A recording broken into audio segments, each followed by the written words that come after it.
أستغفر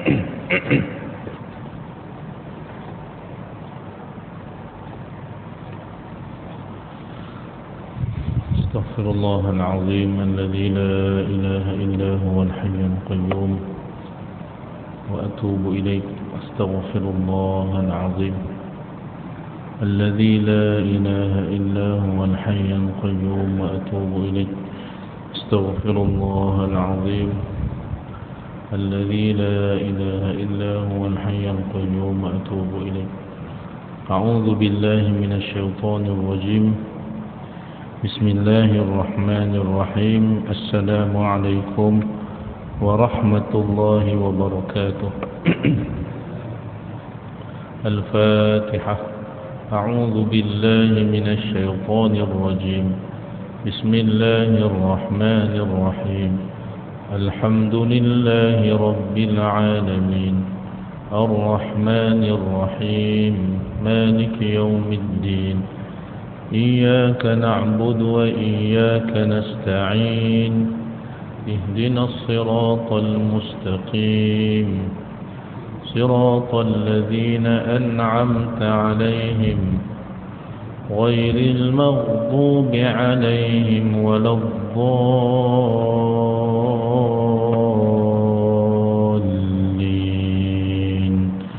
آمين.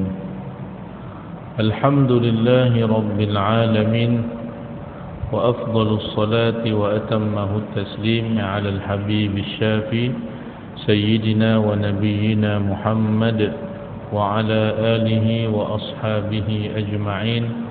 قال رب اشرح لي صدري ويسر لي أمري واحلل عقدة من لساني يفقه قولي. سبحانك لا علم لنا إلا ما علمتنا إنك أنت العليم الحكيم. ولا حول ولا قوة إلا بالله العلي العظيم. اللهم فقهنا في الدين وعلمنا التأويل. اللهم افتح علينا فتوح العارفين يا أرحم الراحمين. اللهم علمنا ما ينفعنا وانفعنا بما علمتنا. اللهم زدنا علما. اللهم ارزقنا فهما يا عليم. وصلى الله على سيدنا ونبينا محمد وعلى آله وأصحابه أجمعين. أما بعد. قال الله سبحانه وتعالى في القرآن العظيم بعد أعوذ بالله من الشيطان الرجيم. بسم الله الرحمن الرحيم. وما أرسلناك إلا رحمة للعالمين. صدق الله العظيم. Al-Fadilah Tuan Imam, Al-Afadilah Tuan-tuan guru, para alim ulama, pengurusi dan seluruh ahli jawatan kuasa masjid, muslimin, muslimat, hadirin hadirat yang dirahmati Allah Subhanahu wa ta'ala sekalian. Alhamdulillah, pertama-tamanya marilah sama-sama kita bersyukur kehadirat Allah Subhanahu wa ta'ala kerana dengan limpahan izin kurniaannya pada malam yang berbahagia ini kita diberikan peluang, kesempatan untuk berada di dalam rumah Allah Subhanahu wa ta'ala. InsyaAllah di samping kita duduk, di samping kita berada dalam majlis halaqah ilmu, kita niat i'tikaf. InsyaAllah mudah-mudahan majlis kita dengan kehadiran kita ini dianugerahkan limpahan rahmat barakah daripada sisi Allah Subhanahu wa ta'ala, insya-Allah. Amin ya rabbal alamin.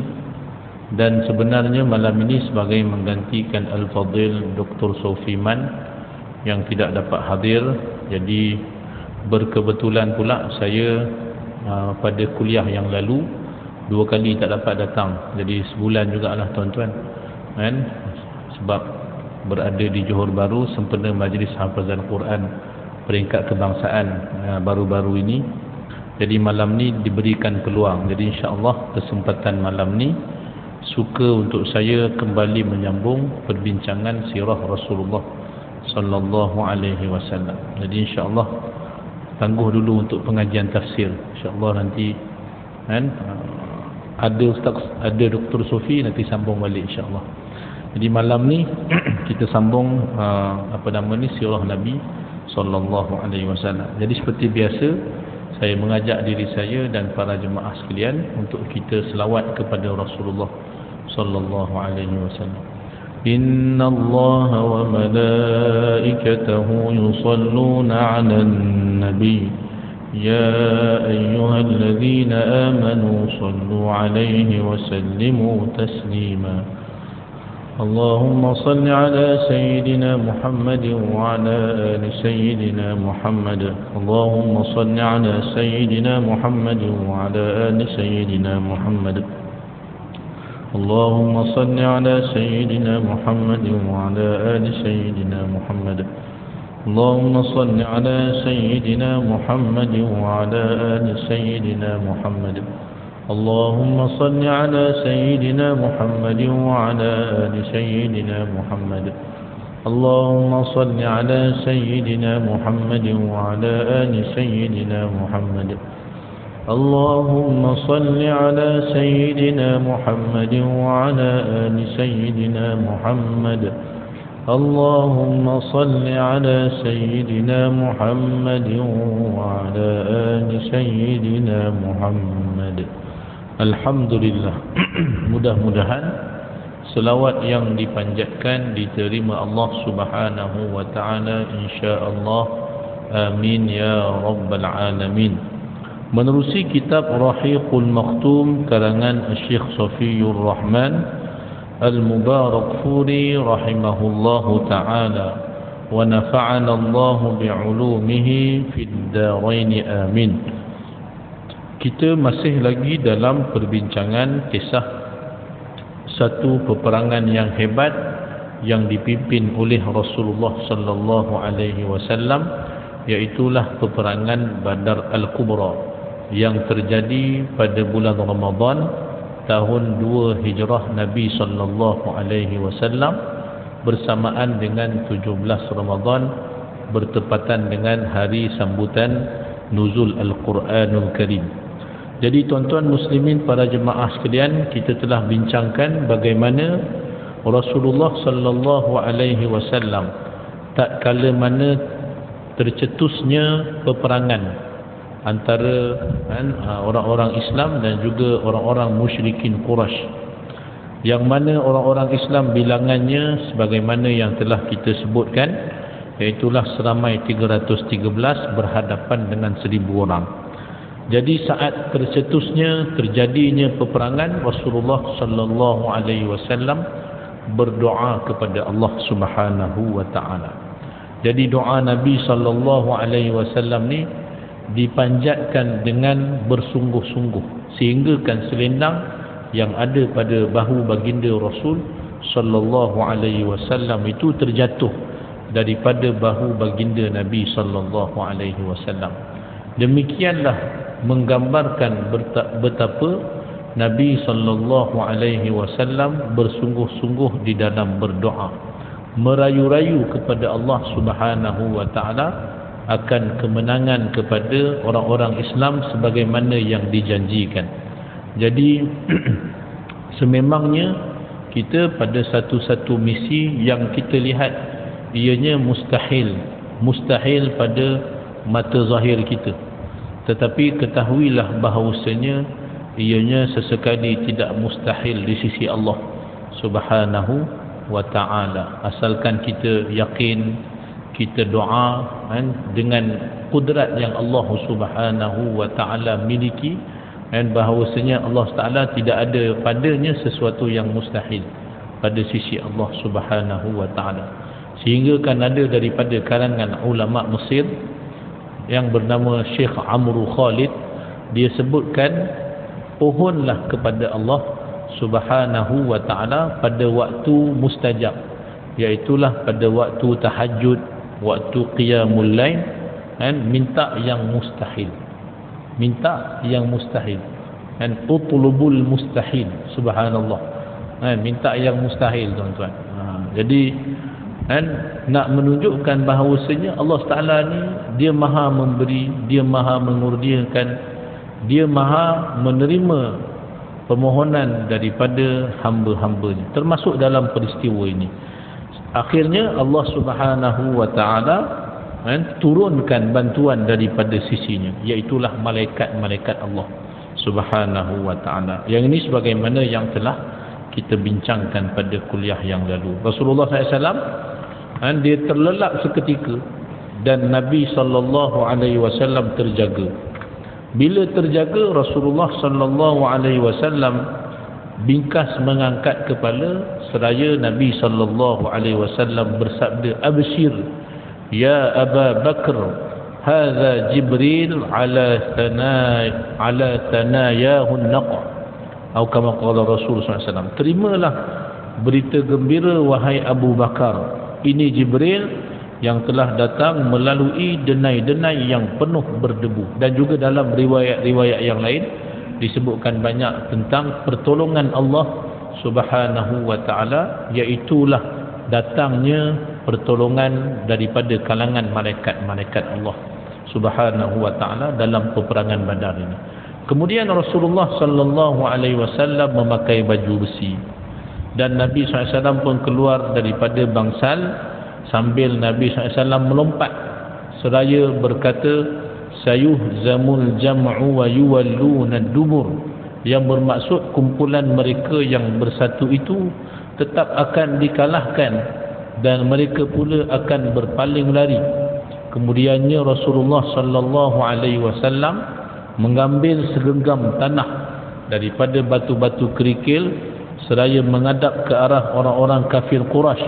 Lalu Nabi sallallahu alaihi wasallam menyebutkan syahatil wujuh yang bermaksud buruklah muka-muka sambil pegang tanah tadi. Kemudiannya dilemparkan pasir ataupun tanah tadi ke arah orang-orang musyrikin. Walaupun orang-orang musyrikin tu bukannya berada betul-betul di hadapan Nabi SAW. Mana ada musuh tengah perang, Nabi SAW duduk depan dia, bukan, jauh sana. Nabi SAW menghadap arah mereka, arah musuh. Rasulullah SAW melemparkan pasir ataupun tanah-tanah tadi. Dan ini antara mukjizat Nabi SAW. Semua daripada kalangan orang-orang musyrikin tadi, ianya terkena balingan Rasulullah SAW. Jauh tuan-tuan, pasir, kalau tuan-tuan cuba try baling, mana pergi jauh kan? Lagi-lagi pasir tanah padang pasir tu, tanah padang pasir tu, tuan-tuan cuba baling, memang tak pergi jauh lah. Mana mungkin kena orang. Tapi ini yang disebutkan di dalam Al-Quran, yang sampaikan balingan itu bukannya Nabi sallallahu alaihi wasallam, yang sampaikan bahkan terkena kepada muka wajah orang-orang musyrikin Quraisy, musuh-musuh Islam. Masuk pasir tadi ke dalam mata mereka, lubang hidung, bahkan mulut mereka, pasir itu masuk, kena balingan Rasulullah sallallahu alaihi wasallam. Yang sampaikan itu adalah Allah Subhanahu wa taala. Dalam hal ini Allah Subhanahu wa taala berfirman, "Wa ma ramaita idh ramaita walakinallaha ramah." Dan bukanlah engkau wahai Muhammad yang melemparkan ketika engkau melempar, akan tetapi Allah Subhanahu wa taala jualah yang melempar untuk membinasakan orang-orang kafir. Jadi ada yang wallahu alam, tok guru kan, diamal. Ni amalan lah tuan-tuan. Saya tak ada sanad tu lah. Amalan baling. Baling slipper ke baling apa, walaupun jauh kena. Kan? Lagi-lagi musuh lah. Kan? Baling kena. Baca ayat ni lah. Tapi bukan ilmu saya lah tuan-tuan. Yang ni kena cari tok guru lain. Cari tok guru lain lah. Tapi itu berlaku pada Rasulullah. Kan? Kisah mukjizat Nabi SAW semasa dalam peperangan Badar Al-Kubra. Dan ianya memang disebutkan di dalam Al-Quranul Karim. Jadi ada ilmu tu, memang ada ulama-ulama diamalkan. Tapi bukanlah Quran itu semata-mata yang itu. Kadang-kadang antara yang menjadikan orang-orang Islam kita ni menyempitkan makna Al-Quran. Dia tengok makna ayat ni dia untuk yang ini. Yang ini untuk pengasih.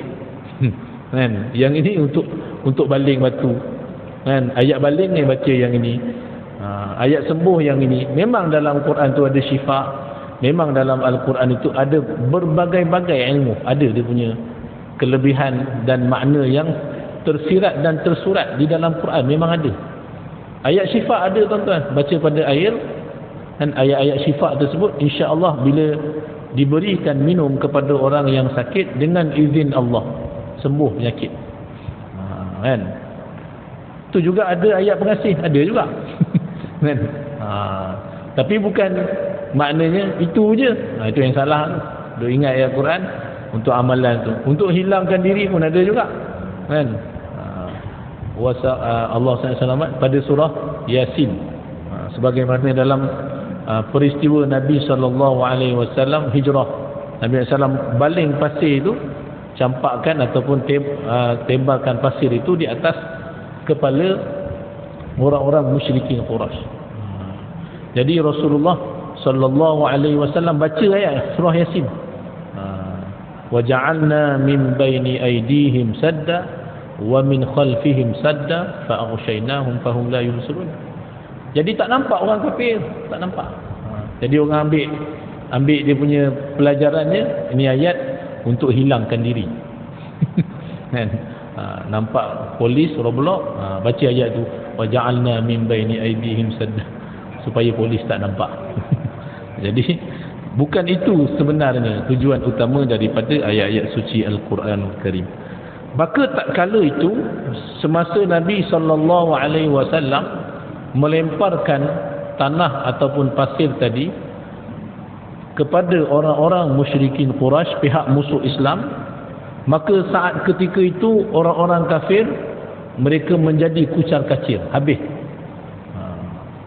Dan tak kala itu baginda Rasulullah SAW mengeluarkan arahan terakhir kepada anggota-anggotanya supaya melancarkan serangan balas. Kalau tadi di awal peperangan Rasulullah SAW mengarahkan untuk bertahan, defensif, tahan. Selagi mana Nabi SAW tidak mengarahkan serangan balas dan sebagainya, selagi itu bertahan. Biarlah orang duduk dah di hadapan Nabi SAW, suruh bertahan dengan anak-anak panah yang dibekalkan kepada sahabat-sahabat. Tapi bila keadaan itu Rasulullah SAW suruh, maknanya mengeluarkan, Nabi SAW mengeluarkan arahan terakhir kepada anggota-anggotanya supaya melancarkan serangan balas. Dengan sabda Nabi sallallahu alaihi wasallam, syaddu, mulakan mengasak. Kan? Nabi SAW bersabda, mulakan mengasak. Bahkan dikobarkan semangat mereka untuk berjuang. Nabi SAW, maknanya di samping sahabat-sahabat ni, Rasulullah SAW mengobarkan semangat perjuangan kepada para sahabat baginda Nabi ridwanullahu ta'ala alaihim ajma'in. Rasulullah SAW bersabda masa tengah perang tu, wallazi nafsu Muhammadun biyadihi, demi diri Muhammad yang berada di tangannya, berada di kekuasaannya, la yuqatiluhumul yawm rajulun fayuqtalu sabiran muhtasiban muqbilan ghayra mudbir illa adkhalahu Allahul jannah, atau kama qala Rasul sallallahu alaihi wasallam. Tidak seorang pun yang memerangi mereka pada hari ini kemudian terkorban dalam keadaan yang sabar, mengharapkan keridhaan Allah Subhanahu wa taala, dan mara tidak berundur, berjuang, berperang semata-mata mencari keridhaan Allah Subhanahu wa taala, mara dan tidak berundur dalam keadaan sabar, melainkan pasti Allah Subhanahu wa taala akan memasukkannya ke dalam syurga, illa adkhalahu Allahul jannah, melainkan Allah Taala pasti akan masukkan dia ke dalam syurganya. Baginda Rasul sallallahu alaihi wasallam menyebutkan lagi Qumu ilal jannah, qumu ila jannah, bersegeralah kamu berjuang untuk menuju ke syurga Allah Subhanahu wa taala. Arduha as-samawati wal ard, yang syurga ni keluasannya melebihi ataupun yang disebutkan luasnya seluas langit dan bumi. Syurga Allah Subhanahu wa taala. Dan apabila Nabi SAW menyebutkan sedemikian, sahabat-sahabat ni tuan-tuan, kalau dia dengar daripada lidah baginda Nabi SAW, dia yakin benar apa yang disabdakan Rasul sallallahu alaihi wasallam. Bila sebut buat amalan sekian janjinya syurga, terkorban sekian janjinya syurga, dia yakin. Kita kadang-kadang sebut syurga macam ya tak ya, tu masalah kan. Dia sebut akan dijanjikan syurga Allah, macam dia yakin tak yakin mana, wallahu alam kan. Semoga kita dianugerahkan keimanan yang sempurna, mudah-mudahan.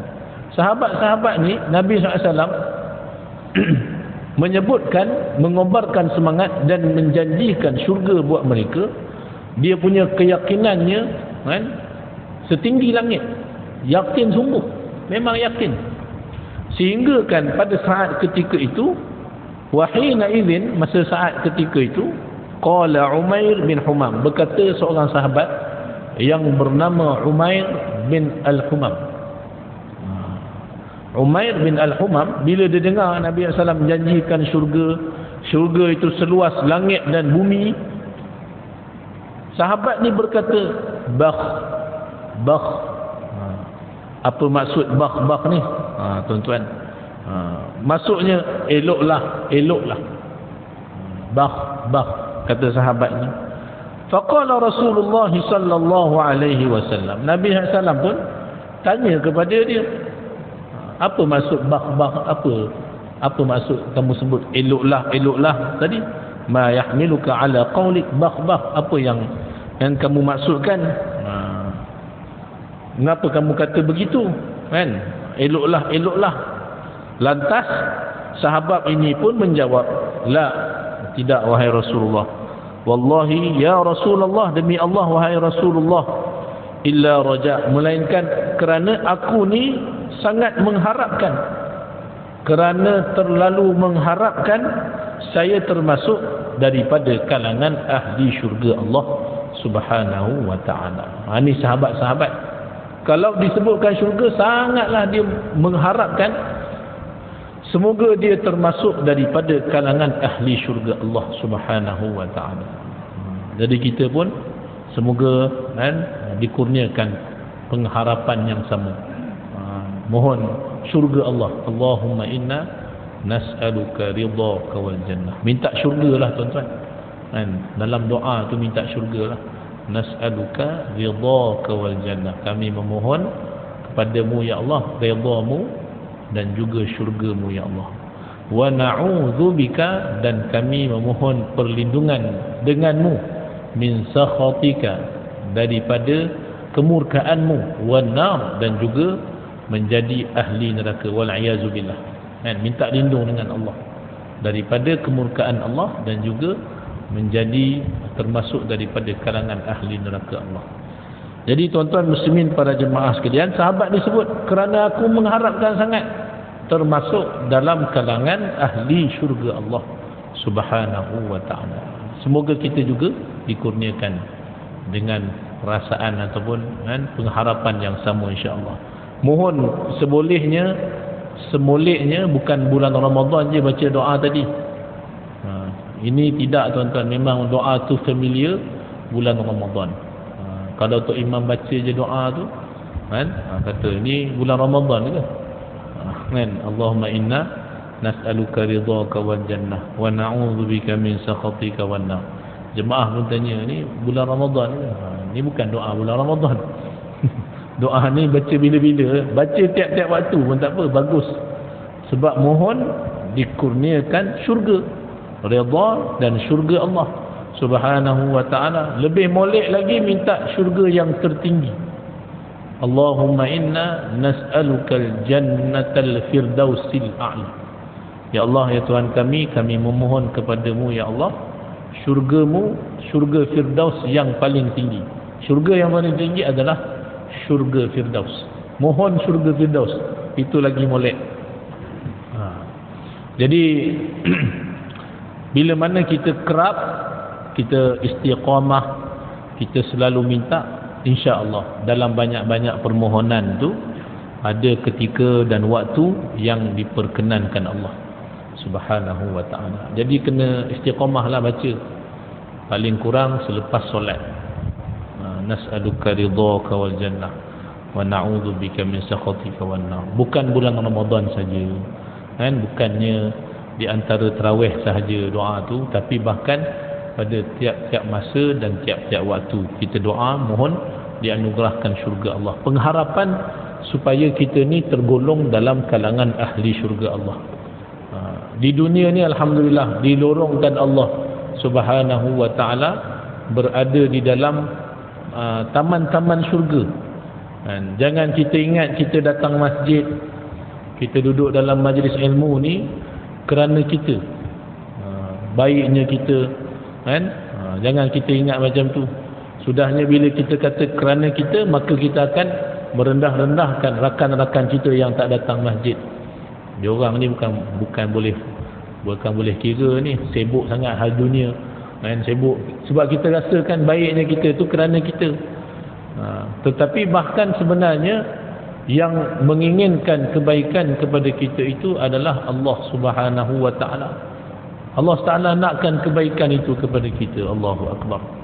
Jadi kena mohon kan, kena senantiasa meminta dan memohon kepada Allah Subhanahu wa ta'ala petunjuknya sepanjang kehidupan. Sepanjang kehidupan dapat duduk dalam majlis ilmu, itu Tuhan pilih. Allah Subhanahu wa ta'ala anugerahkan kepada kita tu. Samalah sebagaimana orang yang dijemput Allah menunaikan fardu haji. Bukan semua orang, itu pilihan Allah. Allah Ta'ala jemput. Pada saat antara waktu yang paling Allah Subhanahu wa ta'ala muliakan hamba-Nya pada hari Arafah, iaitulah mereka yang berada di Arafah. Bukan semua orang kan? Bukan semua orang, tapi mereka yang dijemput Allah Subhanahu wa ta'ala. Jadi kita pun memohon agar satu hari nanti Allah Ta'ala jemput kita saat waktu hari Arafah. Waktu hari Arafah kan, pada 9 Zulhijjah kan. Jadi masa tu subhanallah kita mengharapkan agar kita juga tergolong daripada kalangan yang berada di Arafah, berwukuf di Arafah. Masa tu yang paling mulia di sisi Allah Taala adalah mereka yang saat berada di Arafah, yang berwukuf di Arafah. Jadi yang tak menjadi tetamu Allah, yang tidak berwukuf, disunatkan untuk berpuasa pada hari tersebut. Kalau ulama-ulama Syria, disebabkan kita tak berada di Arafah, marilah kita sama-sama berada di tempat yang mulia juga, iaitulah di masjid. Jadi dibuat program kat masjid pada hari Arafah tersebut. Doa sebagaimana orang Arafah berdoa, orang di Arafah bermunajat, orang di Arafah mereka bertakbir sebagainya. Dan sebegitu juga orang yang tidak berada di Arafah berdoa. Jadi nak sebutkan bahawasanya itu menunjukkan betapa pilihan Allah, tetamu Allah. Macam tu juga kita ni kan? Bila kita minta kepada Allah, semikian Allah Ta'ala yang lorongkan kita. Bila berada kita dalam majlis ini, Allah Subhanahu wa ta'ala nakkan kebaikan itu kepada kita. Dan kita mohon Allah SWT senantiasa berikan, dilorongkan jalan kebaikan itu kepada kita sepanjang kehidupan kita, insya-Allah. Jadi sahabat ni sebut, eloklah. Nabi SAW tanya, dia pun jawab, kerana aku sangat mengharapkan menjadi ahli syurga Allah. Baginda Rasul sallallahu alaihi wasallam bersabda, fa innaka min ahliha. Sememangnya engkau memang ahli syurga. Ya Allah, gembira sahabat ni. Sebab Nabi SAW kalau doakan seseorang, pasti orang tu syahid. Orang tu akan syahid. Bila doa Nabi sallallahu alaihi wasallam secara khusus kepada sahabatnya, fa innaka min ahliha. sememangnya kamu termasuk daripada kalangan ahli syurga. Bila Nabi SAW berkata sedemikian, sahabatnya tuan-tuan, Sayyidina Umair bin Al-Humam ni, dia keluarkan beberapa biji kurma untuk dimakan. Buah kurma tadi mungkin kan tak sempat sarapan barangkali mungkin. Jadi adalah beberapa biji kurma untuk alas perut dia. Dan dia keluarkan biji kurma. Tengah dia keluar tu nak makan biji kurma tadi, dia pun berkata, kalaulah aku masih hidup untuk makan buah-buah kurma ini, tentunya terasa panjang sangat hidup ni. Faham tuan-tuan maksud? Makan kurma aje pun, kurma aje, dia rasa macam seolah-olah panjang masa dia kan, kerana dia sangat mengharapkan yang lebih utama, iaitu syurga Allah. Bila sebut syurga macam seolah-olah yang dunia ni tak nampak dah. kurma aje pun. Subhanallah, terasa panjang sangat hidup ni. Kalaulah makan kurma terasa panjang masa dalam kehidupan, apatah lagi kalau sesuatu yang merupakan maksiat kepada Allah, wal'iyazubillah. Lagi takut, lagi gerun. Jadi hidup kalau nak diikutkan makan, harus dihukum, harus makan kurma, tak adalah berdosa kan? Tapi sahabat ni rasa panjang sangat masa itu dihabiskan untuk makan kurma, sebab ada yang lebih utama bagi dia. Kalau makan kurma pun terasa panjang, apatah lagi melakukan perkara yang sia-sia dalam kehidupan. Ya Allah, mohon Allah Ta'ala lindungi kita. Dan lebih parah lagi, kalaulah kehidupan ini padanya dilakukan perkara-perkara yang boleh mendatangkan kemurkaan Allah Subhanahu wa ta'ala, wa na'iyyazubillah.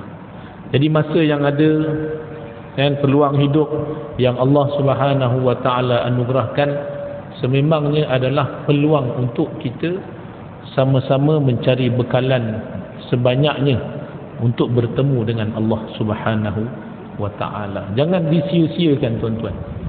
Lebih-lebih lagi kita ni sedang berada pada bulan-bulan haram. Tak lama pula, selang beberapa hari Khamis insya-Allah, bertepatan dengan 1 Zulhijjah. 1 Zulhijjah ni, ataupun yang disebutkan walayalin ashr. Walayalin ashr maknanya malam 10. Tuhan sebutkan dalam sumpahnya pada surah Al-Fajr, wal fajr walayalin ashr. Jadi malam yang 10 ni ulama tafsir menyebutkan iaitulah 10 awal Zulhijjah, yang padanya Nabi SAW bersabda, amalan yang paling dicintai Allah.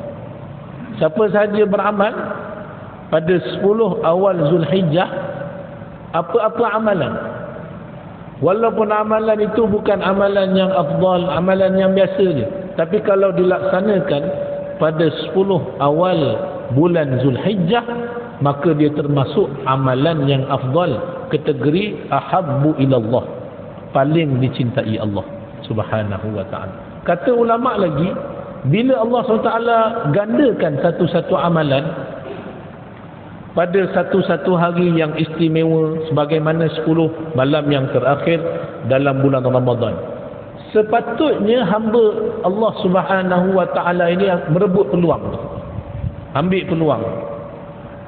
Bila dah Tuhan gandakan amal, mesti dia berusaha untuk menambah dan juga menggandakan amal juga. Jangan dia buat tak tahu kena gandakan, kena usahakan. Dengan tahajudnya, dengan qiyamul lail, dengan baca Quran, sebagaimana 10 malam yang terakhir dalam bulan Ramadan, Tuhan gandakan amalan, jadi kena gandakan amal. Allah Ta'ala gandakan pahala, jadi kita kena gandakan amal. Jangan buat tak tahu kan, bila berada pada 10 awal Zulhijjah, supaya hari-hari yang dianugerahkan Allah Subhanahu wa ta'ala ini bukanlah hari-hari yang sia-sia kepada kita, bahkan kita manfaatkan dengan sebaiknya, tak termasuk daripada kalangan yang rugi pada hari yang seterusnya. Amalan yang biasa pun jadi amalan yang paling afdal di sisi Allah, ahabbu ilallah. Sehingga sahabat bertanya, wala jihadu fi sabilillah, walaupun jihad pada jalan Allah. Ini kerana jihad pada jalan Allah adalah seafdal-afdal amal. Pada mana-mana hari, tak kiralah 10 Zulhijjah ke, dia memang adalah amalan yang paling afdal. Jihad pada jalan Allah. Jadi bila Nabi SAW sebut macam tu, dia boleh menandingi lebih daripada itu. Tanya sahabat, sabda Rasulullah SAW, wala jihadu fi sabilillah.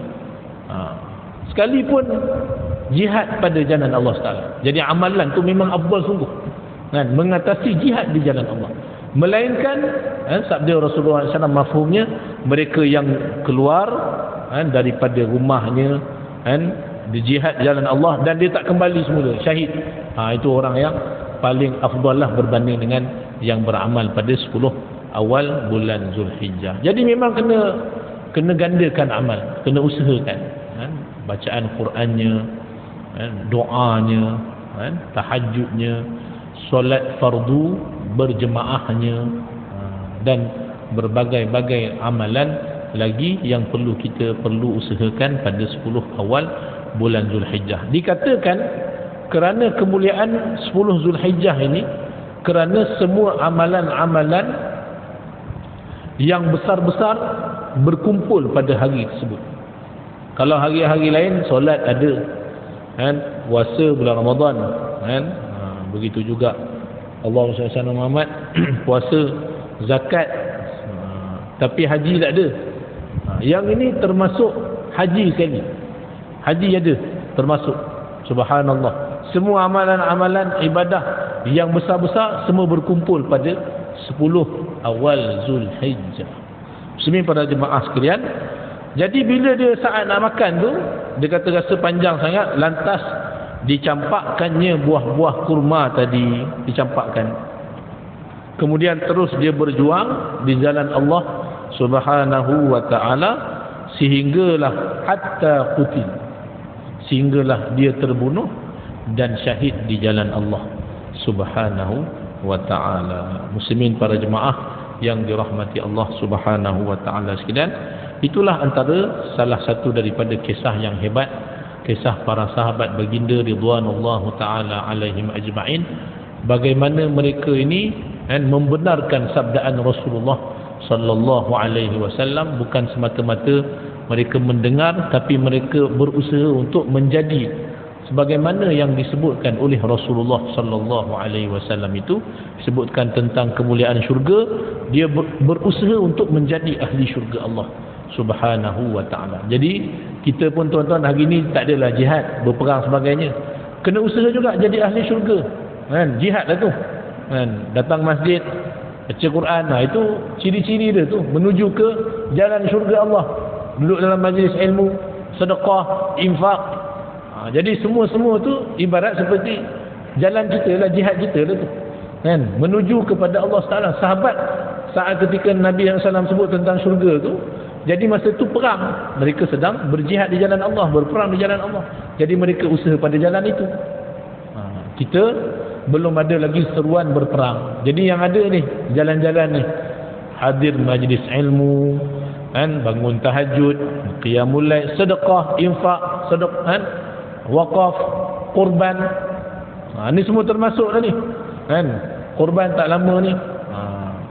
Jadi tuan-tuan semua kena usaha lah tu, supaya kita ni juga termasuk daripada kalangan ahli syurga Allah Subhanahu wa ta'ala. Saya kira cukup sekadar itu dahulu. Mohon maaf seandainya ada keterlanjuran saat apa yang disampaikan, kerana yang baik semuanya daripada Allah Subhanahu wa ta'ala. Segala kekurangan adalah daripada diri saya sendiri. Dan di kesempatan ini tuan-tuan, sebab kita dah tak lama masuk hari raya kurban, jadi saya ada melaksanakan ibadah kurban di bumi Kemboja. Dan memang sedia maklumlah pada tiap-tiap tahun tuan-tuan saya ada sampaikan kepada jemaah-jemaah termasuk di Masjid At-Taqwa ni, yang mana kami di Tahfiz Darul Furqan ada di cawangan tahfiz di Kemboja sana. Alhamdulillah, bangunan semuanya memang subhanallah, antara yang banyak infak adalah daripada jemaah Masjid At-Taqwa. Jadi alhamdulillah lah tuan-tuan, jadi dia punya kenangan dengan jemaah Masjid Taqwa ni sangat banyak lah untuk mak tahfiz kami, termasuk yang di Kemboja ni. Semoga ianya menjadi jariah lah kepada jemaah-jemaah ni. Dan antara yang kita teruskan iaitulah korban, ibadah korban. Jadi kalau ada yang berminat, tuan-tuan boleh sertai satu bahagian sekitar RM370. Kalau ada yang berminat nanti boleh jumpa saya, boleh PM saya insya-Allah. Sekadar itu dahulu yang baik daripada Allah SWT, kekurangan, kelemahan daripada diri saya sendiri. Aqulu qawli hadza wa astaghfirullahal azim li wa lakum. Subhanakallahumma bihamdika asyhadu an la ilaha illa anta astaghfiruka wa atubu ilaik. Bismillahirrahmanirrahim. Wal 'asri innal insana lafi khusr illa alladhina amanu wa 'amilus shalihat wa tawasaw bil haqq wa tawasaw bis sabr. Barakallahu fikum. Assalamualaikum warahmatullahi wabarakatuh.